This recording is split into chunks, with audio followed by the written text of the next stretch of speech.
Primeira carta aos Coríntios, capítulo 10. Conselhos contra a adoração de ídolos. Irmãos, eu quero que vocês lembrem do que aconteceu com os nossos antepassados que seguiram Moisés. Todos foram protegidos pela nuvem e passaram pelo Mar Vermelho. Como seguidores de Moisés, eles foram batizados na nuvem e no mar. Todos comeram da mesma comida espiritual e beberam da mesma bebida espiritual, pois bebiam daquela rocha espiritual que ia com eles, e a rocha era Cristo. Mas Deus não ficou contente com a maioria deles, e por isso eles morreram, e os seus corpos ficaram espalhados no deserto. Tudo isso aconteceu a fim de nos servir de exemplo para nós não querermos coisas más como eles quiseram, nem adorarmos ídolos como alguns deles adoraram. Como dizem as Escrituras Sagradas, o povo sentou-se para comer e beber e se levantou para se divertir. Não devemos cometer imoralidade sexual como alguns deles fizeram. E porque eles fizeram isso, 23.000 deles caíram mortos num dia só. Não devemos pôr à prova a paciência de Cristo, como alguns deles fizeram, e por isso foram mortos pelas cobras. Vocês não devem se queixar, como fizeram alguns deles, e por isso foram destruídos pelo anjo da morte. Tudo isso aconteceu com os nossos antepassados, a fim de servir de exemplo para os outros, e aquelas coisas foram escritas a fim de servirem de aviso para nós, pois estamos vivendo no fim dos tempos. Portanto, aquele que pensa que está de pé, é melhor ter cuidado para não cair. As tentações que vocês têm de enfrentar são as mesmas que os outros enfrentam. Mas Deus cumpre a sua promessa e não deixará que vocês sofram tentações que vocês não têm forças para suportar. Quando uma tentação vier, Deus dará forças a vocês para suportá-la, e assim vocês poderão sair dela. Por isso, meus queridos amigos, fujam da adoração de ídolos. Eu falo com vocês como com pessoas que têm capacidade para entender o que estou afirmando.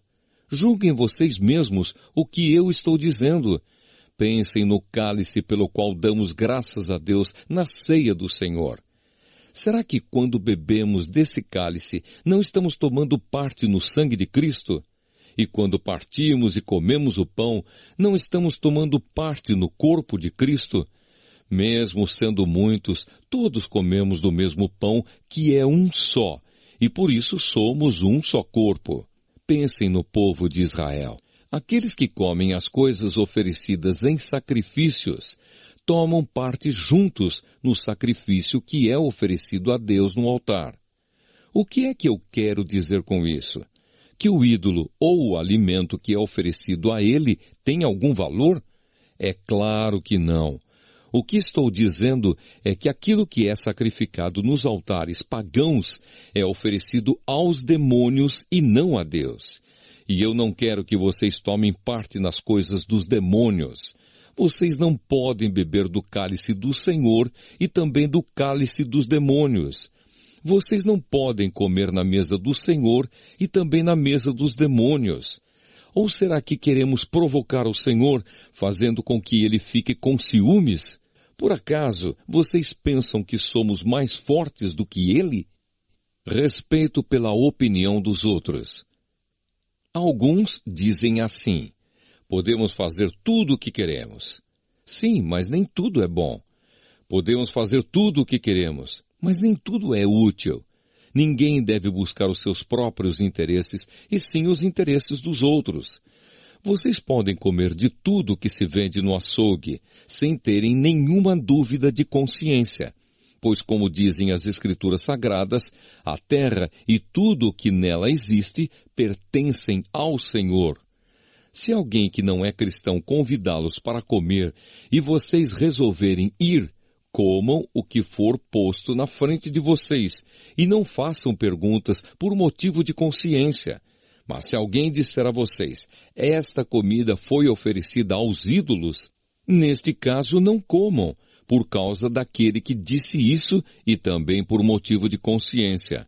Não estou falando da sua própria consciência, mas da consciência do outro.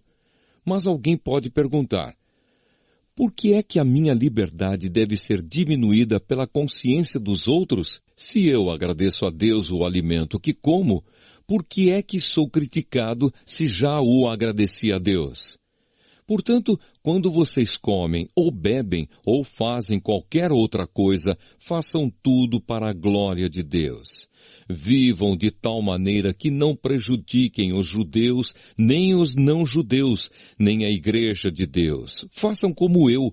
Procuro agradar a todos em tudo o que faço, não pensando no meu próprio bem, mas no bem de todos, a fim de que eles possam ser salvos.